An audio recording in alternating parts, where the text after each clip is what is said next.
Ini malam Jumat yang sangat berbahagia. Malam Jumat berbahagia.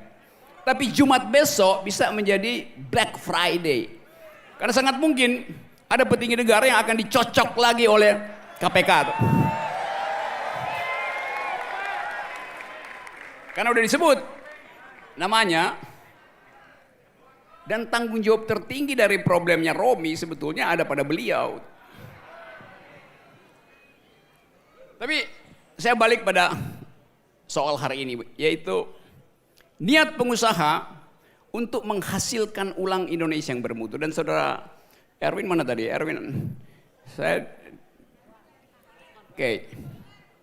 saudara Erwin Aksa 2 hari ini bikin geger Republik karena surat yang dia tulis itu tuh. Jadi sekarang ada Golkar dan ada Golkas. Golkas itu golongan akal sehat di bawah pimpinan Erwin.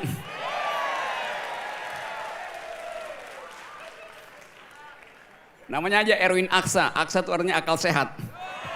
Erwin akal sehat.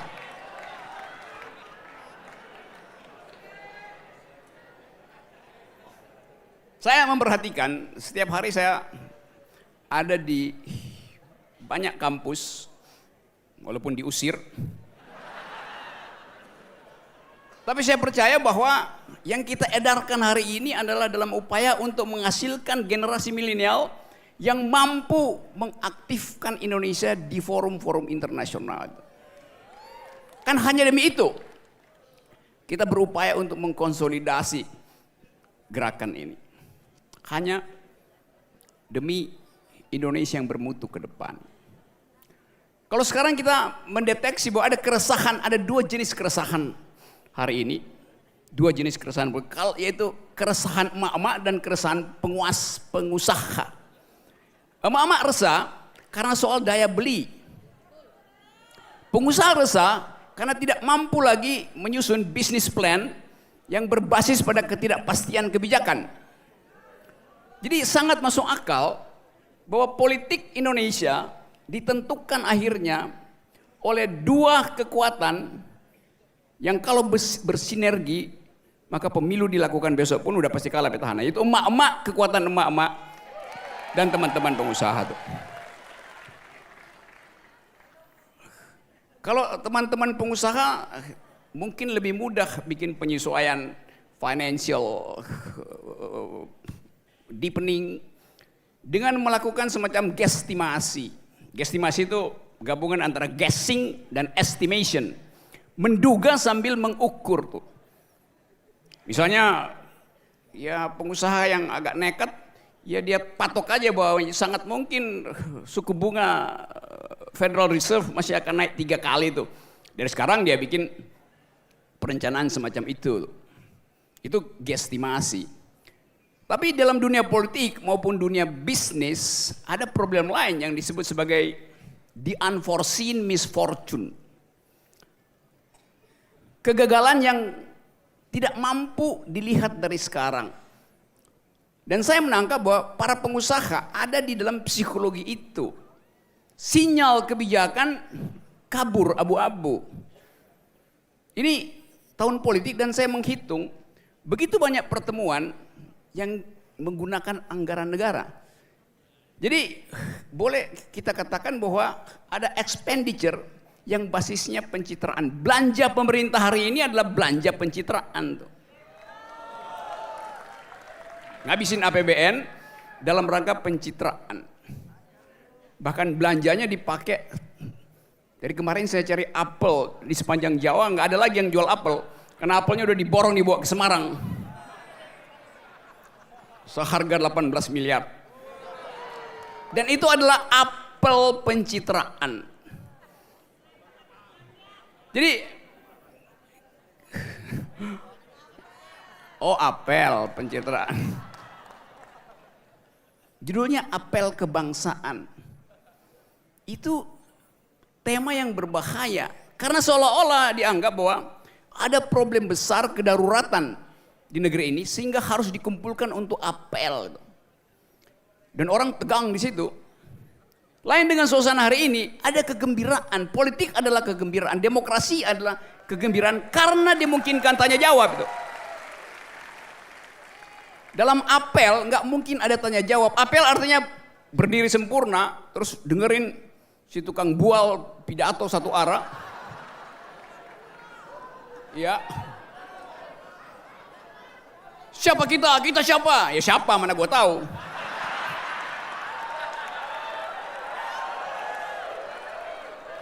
Ya karena itu slogannya.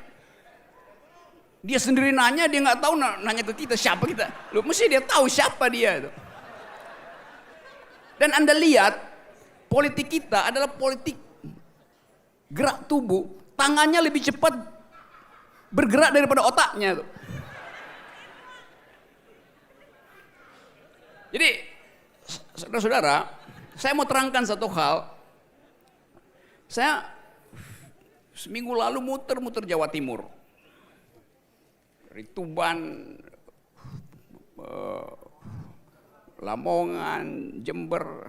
Dan itu sepanjang kawasan-kawasan strategis Jawa Timur ada baliho gede-gede. Tulisannya, kami rakyat Jokowi. Dan Bawaslu nggak negor yang pasang spanduk itu. Sebab itu spanduk yang berbahaya dan nggak masuk akal. Karena rakyat itu lebih panjang usianya daripada usia Presiden Jokowi. Rakyat itu abadi, rakyat itu tidak mungkin berubah. Presiden diganti setiap 5 tahun, rakyat nggak diganti. Jadi kalau disebut kami rakyat Jokowi, berarti 17 April lagi, nanti mereka nggak akan jadi lagi rakyat. Kan logikanya begitu. Kami rakyat Jokowi, yang lain tuyul apa? Bukunya terbalik. Kalau mengucapkan kami fanatik pada Jokowi, oke. Kami pemilih Jokowi, oke. Kami pendukung Jokowi, oke. Kami cebong. Nggak ada soal, tapi ini memakai kata rakyat. Itu artinya memecah belah. Dan Bawaslu mestinya menegur spanduk-spanduk yang nggak masuk akal itu, bukan mengawasi jari orang. Karena tugas Bawaslu adalah memeriksa mana kampanye yang berargumen, mana kampanye yang sekedar sentimen. Publik ingin tahu kampanye itu mesti berbasis argumen, bukan sentimen itu. Bawaslu mestinya tegur mereka yang memasang spanduk yang berbasis sentimen. Kami rakyat Jokowi itu isinya sentimen, bukan argumen itu. Yang terjadi Bawaslu sibuk mengawasi jari, sehingga jadi Bawasri, badan pengawas jari itu. Tapi bagaimana mungkin mengawasi jari orang kalau orang itu memang sengaja menyembunyikan identitasnya karena takut dipecat sebagai ASN. Berkali-kali di bandara ketemu pegawai BUMN, ketemu pegawai kemarin Departemen Perhubungan satu mungkin 50 orang tiba-tiba langsung ngepung saya minta foto sama-sama. Oke, boleh. Tapi bilang, kalian ASN kan? Ya, tapi kami mau foto. Oke. Tapi kalau kami mau berfoto dengan gaya Pak Rocky, yaitu tangannya dimasukin ke kantong. Saya bilang oke, nggak apa-apa. Setelah selesai foto mereka bilang, kami masukin kantong sebab kalau kami tarik tangan kami begini. Ini serius terjadi. Jadi bagaimana mungkin lembaga-lembaga survei bisa mengetahui pikiran pendapat ASN kalau mereka sembunyikan jarinya tuh. Itu yang disebut sebagai undecided voters. Jadi pikiran politik akhirnya tidak otentik karena pengawasan berlebih gitu. Dan itu menjengkelkan. Itu fenomena kita hari-hari ini. Padahal ASN itu, apa tuh ASN? Aparat sipil, bukan akal sakit ngaciro.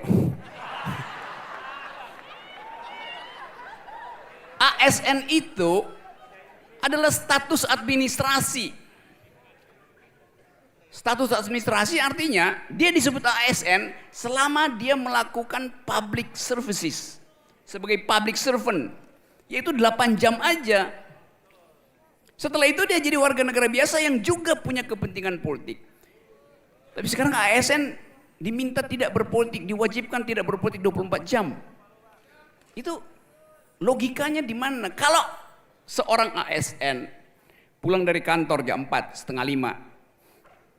Begitu masuk rumah, anaknya bertanya, "Ibu, kita liburan nggak minggu depan?" Ibunya bilang, "Tunggu ayah kamu." Ayahnya pulang, mereka diskusi tentang janji liburan ayahnya. Akhirnya ayah bilang, "Nggak bisa liburan. Karena uang liburan dipakai untuk beli BBM yang harganya naik terus. Dipakai untuk belanja sehari-hari sehingga tidak cukup uang untuk liburan." Nah, percakapan antara bapak, ibu, dan anak di dalam meja makan di luar jam kerja itu adalah percakapan politik. Karena merangkut perencanaan keluarga yang tidak berhasil, yang gagal karena kebijakan negara yang buruk. Jadi itu adalah percakapan politik. Pagi-pagi emak-emak sudah menghitung dompetnya, berapa sisa uang di dompetnya untuk cukup membiayai dapurnya satu hari itu. Itu adalah pertanyaan politik. Berapa sisa uang? Karena itu menyangkut harga yang naik.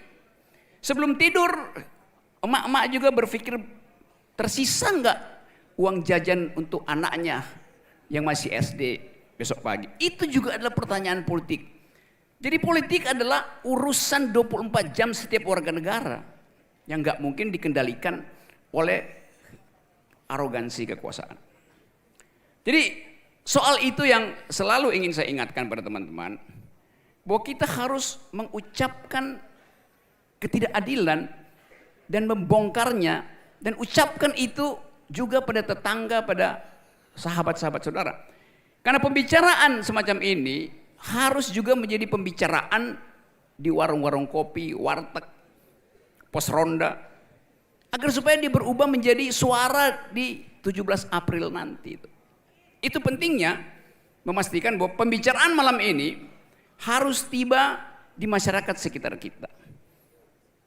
Bahkan jangan ragu untuk me-WA mantan selingkuhan Anda, walaupun Anda belum move on, demi dia memasukkan suara di kotak yang sama dengan suara yang Anda masukkan di 17 April. Itu pentingnya konsolidasi semacam ini.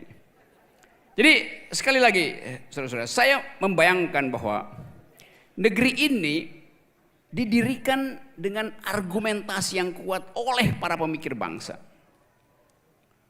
Tapi sekarang kita kehilangan kemewahan itu sehingga kita tidak mungkin dihargai di fora internasional. Kemampuan diplomasi kita turun habis-habisan. Seminggu lalu ada skandal, Presiden Jokowi klaim bahwa pembebasan Siti Aisyah akibat kemampuan diplomasi dari pemerintah Indonesia ke pemerintah Malaysia. Ya. Dan belum satu hari Perdana Menteri Malaysia membantah kita, dan itu memalukan. Sehingga harus dibuat klarifikasi. Siapa yang bikin klarifikasi? Pejabat eselon 2 dari Dephupkam, Kepala Administrasi Hukum, yang mengatakan bukan itu maksud presiden. Jadi pejabat eselon 2 mengoreksi presiden. Ajaib. Karena sang presiden memang ingin pamer seolah-olah itu adalah hasil diplomasi beliau. Kan seharusnya ucapan diplomatik itu paling nggak diucapkan Menteri Luar Negeri atau Menteri Hukum dan HAM, supaya kalau menterinya bikin salah, kalau menterinya ditegur oleh Mahathir, presiden bisa mengkoreksi. Bukan presiden yang mengucapkan sehingga kalau salah nggak ada lagi yang bisa koreksi kan. Jadi kita dari hari ke hari memamerkan kedunguan diplomatik sehingga nggak dihargai.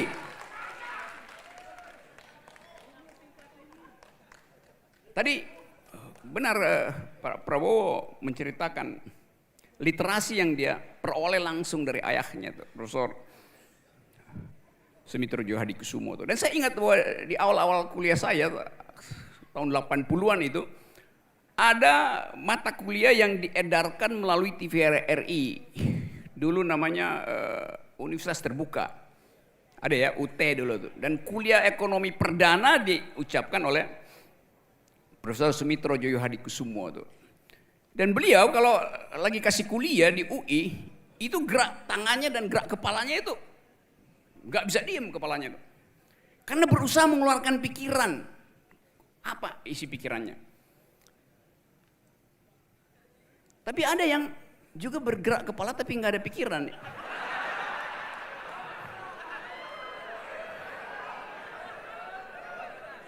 Itu bedanya antara menggerakkan kepala karena sedang berpikir dan menggerakkan kepala karena nggak punya pikiran. Yang terakhir namanya planga-plongo itu. Nah, kita nggak ingin generasi ke depan itu diajari cara berpikir ala planga-plongo. Jadi sekali lagi, kalau yang dideklarasikan hari ini ada aliansi pengusaha, artinya pengusaha itu mau mengambil risiko, keluar dari comfort zone-nya dan menginvestasikan energinya untuk perubahan politik dalam 25 hari ke depan. Dan itu risikonya besar. Karena sangat mungkin headline Kompas besok pagi bunyinya 1.000 perjanjian kontrak dengan 1.000 pengusaha dibatalkan oleh 10 BUMN. Nah, itu risiko saudara-saudara.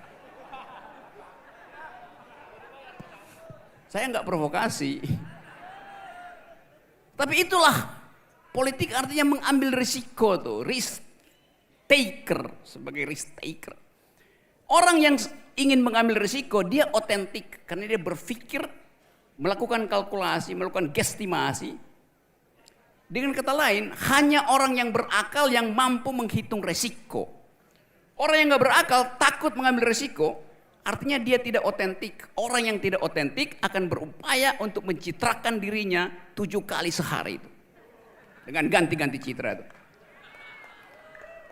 Karena nggak terbaca dari bahasa tubuhnya bahwa dia mampu untuk mengucapkan argumentasi.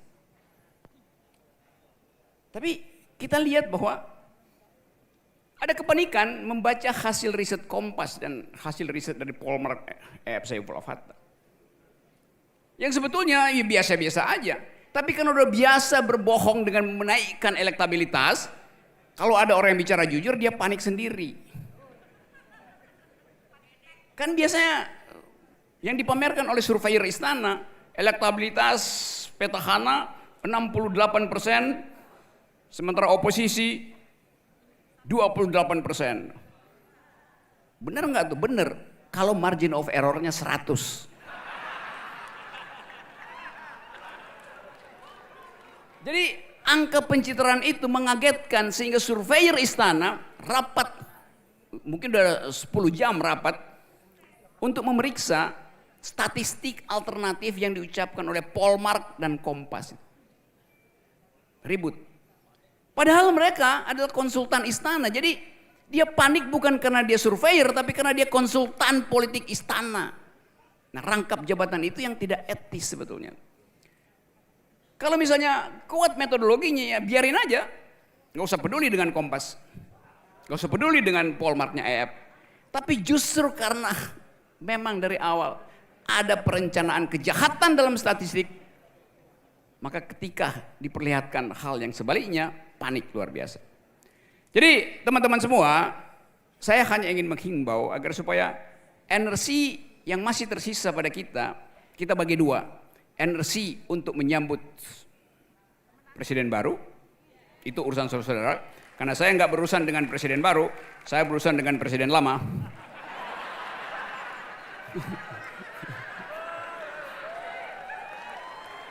Ya seringkali saya dibully lagi kan bahwa kayak kemarin di Osaka yang kemudian jadi viral, saya pinjam ini jaketnya persis jaket begitu ada tulisan 02. Saya pakai jaket begituan. Karena saya habis ceramah di Osaka, saya kedinginan, maka hanya ada jaket 02, maka saya pinjam jaket itu. Karena saya kedinginan. Kalau saya kedunguan, saya pinjam jaket 01.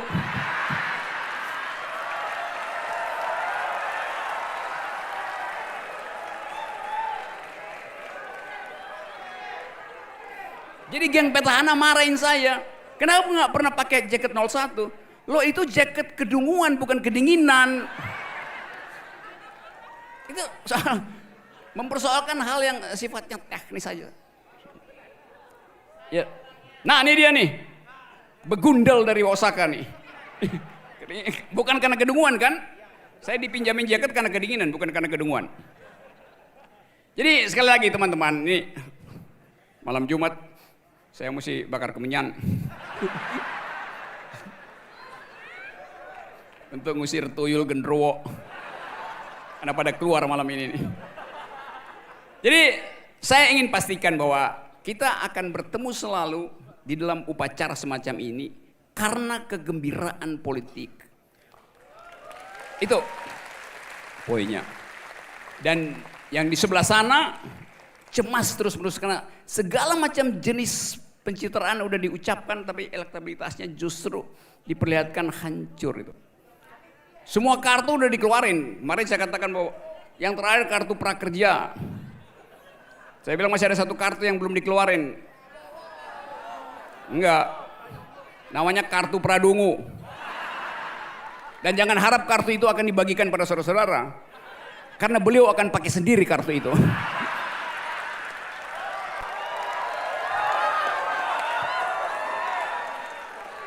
Oke, teman-teman, saya kira